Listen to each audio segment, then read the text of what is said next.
सकता है, उसकी कौम, उसके बच्चे होते हैं। 22 करोड़ पाकिस्तानी जब मैं प्राइम मिनिस्टर था, मेरी जिम्मेदारी है मैं उनको किसी की जंग में ले जाऊं और मेरे लोग शहीद हों, मेरी फौजी शहीद हों, ये मेरी जिम्मेदारी है। मैं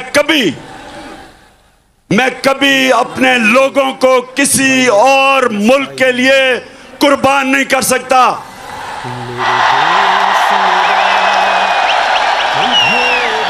मैं चेरी ब्लॉसम बूट पॉलिश नहीं हूं। मैं इस मुल्क का मीर जाफर नहीं हूं जो बाहर की कुव्वतों से मिलके मुल्क में साजिश करके एक इलेक्टेड गवर्नमेंट गिरा दे, बाहर से पैसा आए, लोगों के जमीर खरीद ले।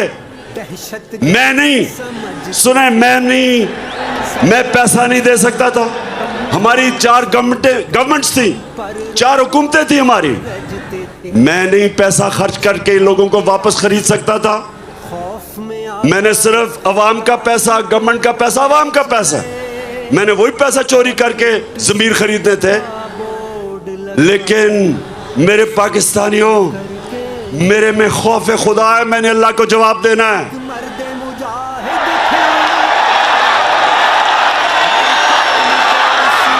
और मैं क्या अपने नौजवानों के लिए, अपने बच्चों के लिए मैं क्या मिसाल दूंगा कि मैं अपनी हुकूमत बचाने के लिए रिश्वत दे रहा हूं, जमीर खरीद रहा हूं? क्या जवाब दूंगा मैं अल्लाह को और अपनी अवाम को? बेहतर है कि हुकूमत चली जाए, लेकिन अपने और आप नौजवानों याद रखो, कभी अपने जमीर का सौदा ना करना, कभी ना करना, क्योंकि थोड़ी देर तो पैसा मिल जाता है, बाकी जिल्लत ही जिल्लत है। ये अब लोटे जमीर फरोश जब पब्लिक में आएंगे,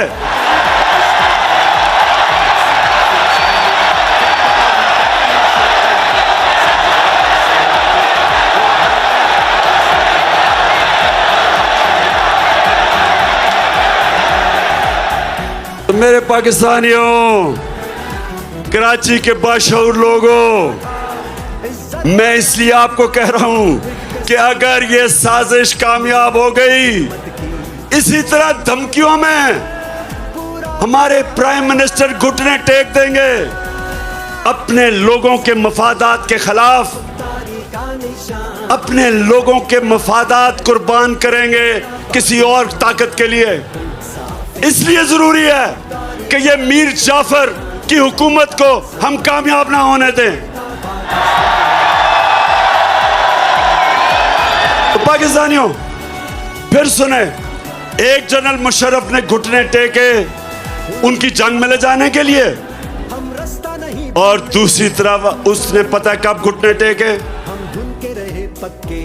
कोंडालीजा राइस, जो उनकी अमेरिका की सेक्रेटरी ऑफ स्टेट थी, वो अपनी किताब में लिखती है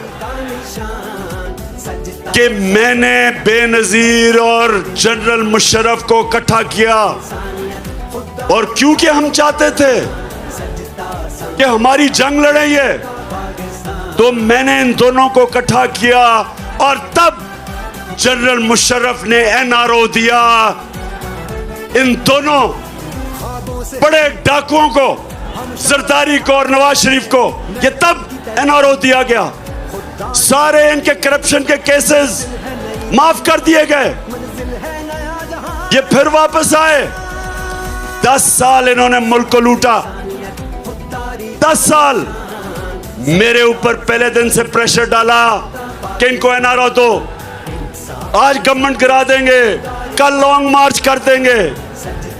सारा वक्त इन्होंने मुझे ब्लैकमेल करने की कोशिश की कि हम इनको एनआरओ दे दूं। मैंने इनको तब कहा, मुझे फख्र है कि मैंने अल्लाह से वादा किया था कि मैं कभी अपनी कौम से गद्दारी नहीं करूंगा।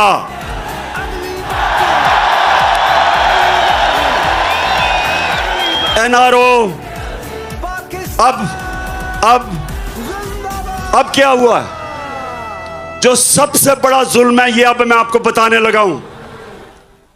मैं क्योंकि मगरबी माशरे को जानता हूं, आप यकीन करें मेरे पाकिस्तानियों कि शहबाज शरीफ के ऊपर 40 अरब रुपए के करप्शन के केसेस हैं FIA और नैब में। 40 अरब।